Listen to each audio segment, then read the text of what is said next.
This episode is brought to you by freedadcourse.com. You are always one conversation away from changing your life, and the power of hello is something that I subscribe to every single day, and I'm always saying hello to new people everywhere I go.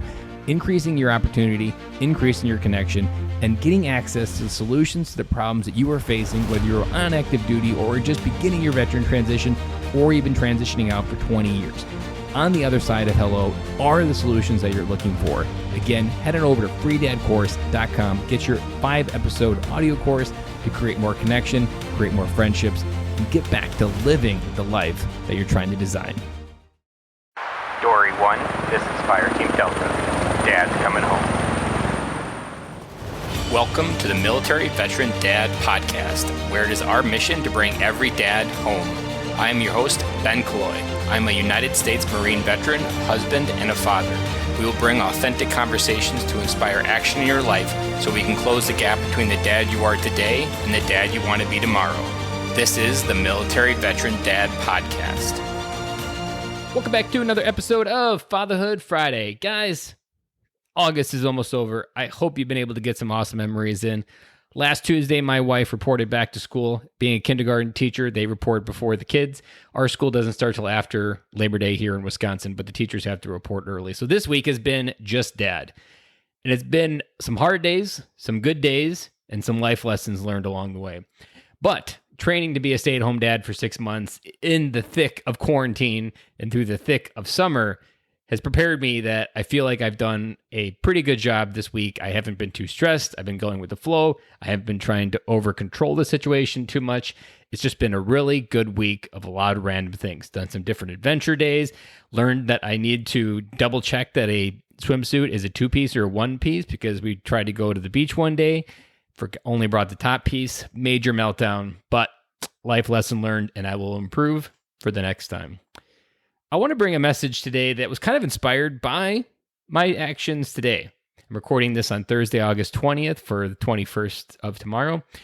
And today, I've kind of just coined in our household field day. So in the military, field day was cleaning, or at least in the Marine Corps, it may be a different term in the other branches, but in the Marine Corps, cleaning your barracks room was on Thursdays, and it was called field day.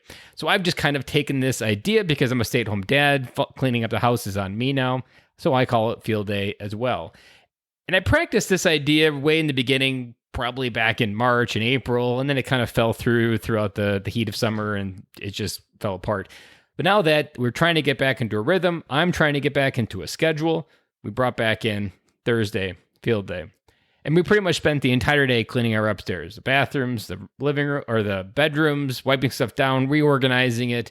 Kids wanted their bedrooms rearranged, so we did some of that. And it hit me because my son is obsessed in a weird way, not in like a bad way, but I just find it ironic that he loves helping dad clean the bathrooms. He loves helping going around with the spray bottle. And now he just turned 6 years old this week as well, so we celebrated his birthday for that. And he still just loves following dad. So whatever I'm doing, he's right there learning and trying to help and learn and do what I'm doing.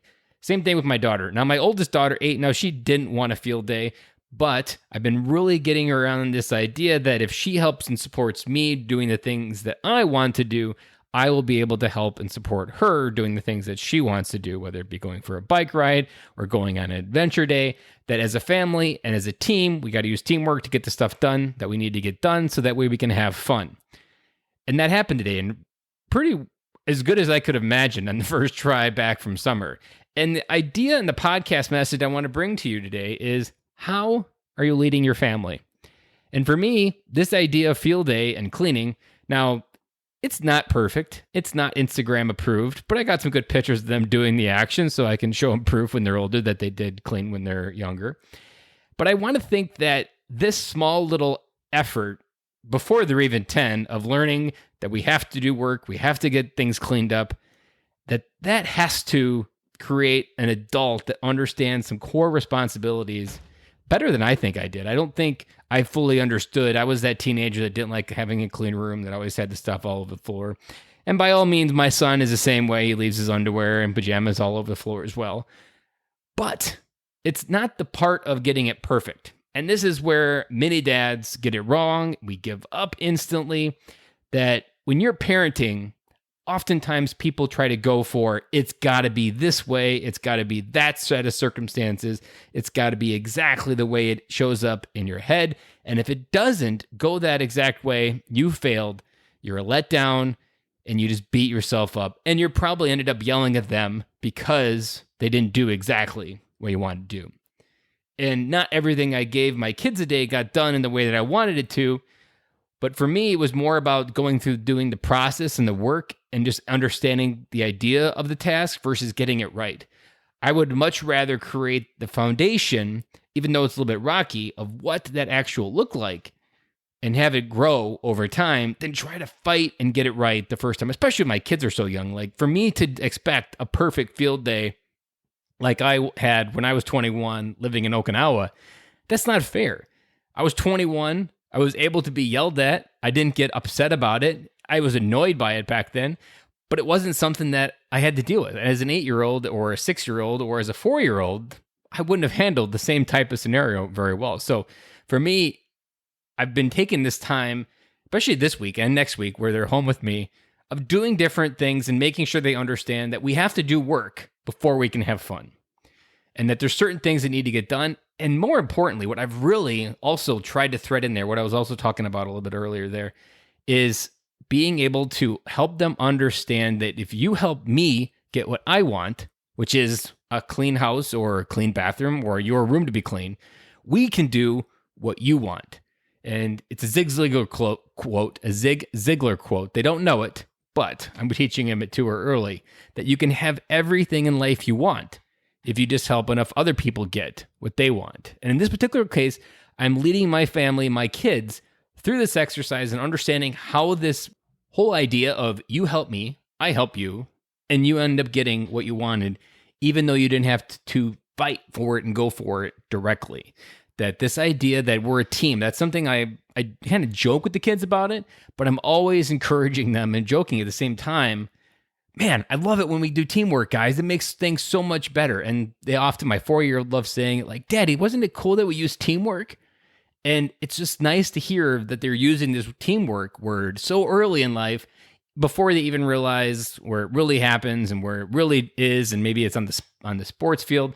Our kids don't do sports a lot. So this idea of teamwork is something that I just tried to incorporate into a lot of different areas of my life and our life as a family.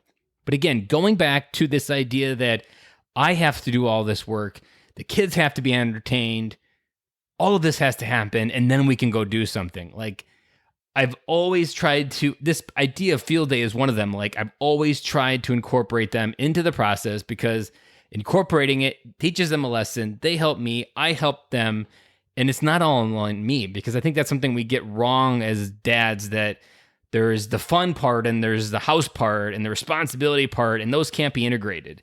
One thing that I've really realized through this stay-at-home dad journey is it's about creating an integrated life, that we do things together. We try to incorporate as much fun into really boring things like cleaning.